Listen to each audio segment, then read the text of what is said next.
जो लोग अच्छे कर्म करते हैं वो परेशान रहते हैं, वहीं जो बुरे कर्म करते हैं वो खुशी से रह रहे होते हैं। अच्छे कर्म करने वाले परेशान होते हैं कि आखिर उन्हें इतनी परीक्षा क्यों देनी पड़ रही है, जबकि जो अधर्म की राह में हैं वो खुश हैं और जिंदगी का लुत्फ उठा रहे हैं।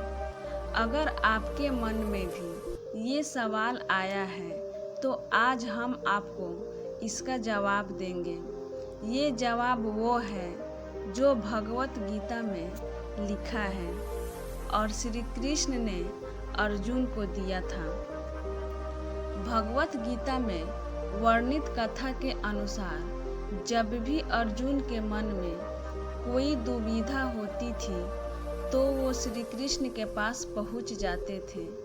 एक बार की बात है, अर्जुन भगवान श्री कृष्ण के समीप आकर कहा कि वो दुविधा में हैं और इसका जवाब वो श्री कृष्ण से चाहते हैं। श्री कृष्ण ने पूछा कि क्या सवाल है? अर्जुन ने कहा, मुझे ये जानना है कि अच्छे लोगों के साथ हमेशा बुरा ही क्यों होता है, वहीं बुरे लोग खुशहाल दिखते हैं। अर्जुन के मुंह से ऐसी बातें सुनकर श्री कृष्ण मुस्कुराए और बोले, मनुष्य जैसा सोचता है और महसूस करता है वैसा कुछ नहीं होता है, बल्कि अज्ञानता की वजह से वो सच्चाई नहीं समझ पाता है। अर्जुन उनकी ये बातें समझ नहीं पाए। इसके बाद श्री कृष्ण ने क्या कहा वो जानते हैं। श्री कृष्ण ने अर्जुन से कहा, पार्थ, मैं तुम्हें एक कथा सुनाता हूँ। उसे सुनकर तुम समझ जाओगे कि हर प्राणी को उसके कर्म के हिसाब से ही फल मिलता है। प्रकृति हर किसी को अपनी राह चुनने का मौका देती है। अब वो मनुष्य ही इच्छा पर निर्भर करता है कि उसके धर्म की राह चुननी है या अधर्म की। कथा शुरू करते हुए श्री कृष्ण ने कहा, एक नगर में दो पुरुष रहा करते थे। एक पुरुष व्यापारी था जिसके जीवन में धर्म की बहुत महत्व थी। वो पूजा पाठ में यकीन रखता था। वो हर रोज मंदिर जाता था और दान धर्म भी करता था और हर रोज भगवान की पूजा करता था। वहीं दूसरा पुरुष बिल्कुल विपरीत था। वो हर रोज मंदिर तो जाता था लेकिन पूजा करने नहीं, बल्कि मंदिर के बाहर से जूते चप्पल चुराने। उसे दान और धर्म से कोई लेना देना नहीं था। समय बीतता गया और एक दिन बहुत जोर की बारिश हो रही थी। इस वजह से मंदिर में पुजारी के अलावा कोई नहीं था। ये बात जब दूसरे पुरुष को पता चली तो उसने कहा कि ये सही मौका है मंदिर का धन चुराने का। पंडित से नज़र बचाकर उसने मंदिर का सारा धन चुरा लिया। उसी समय धर्म कर्म में विश्वास रखने वाला व्यक्ति भी मंदिर पहुंचा। दुर्भाग्य से मंदिर के पुजारी ने उसे ही चोर समझ लिया और चिल्लाने लगे। वहां लोग एकत्र हो गए और उसे बहुत मारा। किसी तरह वह बचते बचाते वहां से निकला तो दुर्भाग्य ने उसका साथ वहां भी नहीं छोड़ा।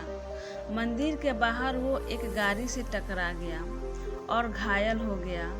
फिर वो व्यापारी लंगड़ाते हुए घर जाने लगा तो रास्ते में उसकी मुलाकात उस पुरुष से हुई जिसने मंदिर से धन चुराया था।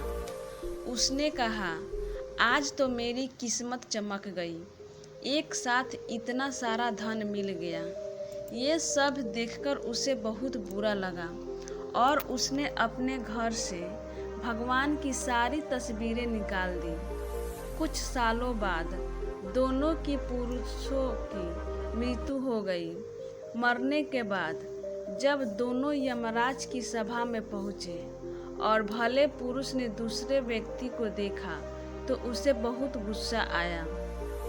उसने क्रोधित होकर कहा, यमराज से पूछ ही लिया, मैं तो हमेशा अच्छे कर्म करता था, दान में विश्वास रखता था, उसके बदले जीवन भर मुझे अपमान और दर्द ही मिला, और इस व्यक्ति को नोटों से भरी पोटली, आखिर ऐसा भेदभाव क्यों? इस पर यमराज ने कहा, पुत्र, तुम गलत समझ रहे हो। जिस दिन तुम्हारी गाड़ी से टक्कर हुई थी वो दिन तुम्हारे जीवन का आखिरी दिन था, परंतु तुम्हारे अच्छे कर्मों की वजह से तुम्हारी मौत सिर्फ एक छोटी सी चोट में बदल गई। तुम इस दुष्ट व्यक्ति के बारे में जानना चाहते हो। दरअसल इसके भाग्य में राजयोग था, मगर इसके कुकर्मों और अधर्म की वजह से वो सिर्फ एक छोटी सी धन की पोटली में बदल गया। कथा सुनाने के बाद श्री कृष्ण अर्जुन से कहते हैं, पार्थ, क्या अब तुम्हें तुम्हारे सवाल का जवाब मिल गया? ऐसा सोचना कि भगवान तुम्हारे कर्मों को नज़रअंदाज कर रहे हैं, ये बिल्कुल भी सत्य नहीं है। भगवान हमें कब, क्या, किस रूप में दे रहा है, मनुष्य को समझ में नहीं आता है। मगर आप अच्छे कर्म करते रहें तो भगवान की कृपा हमेशा बनी रहती है। इसलिए अपने अच्छे कर्मों को बदलना नहीं चाहिए, क्योंकि उसका फल हमें इसी जीवन में मिलता है। इसलिए मनुष्य का फर्ज है कि वो हमेशा अच्छे कर्म करते रहें, क्योंकि श्री कृष्ण ने गीता में भी बताया है कि किसी के द्वारा किया गया कर्म बेकार नहीं जाता है, चाहे वो अच्छा हो या बुरा हो।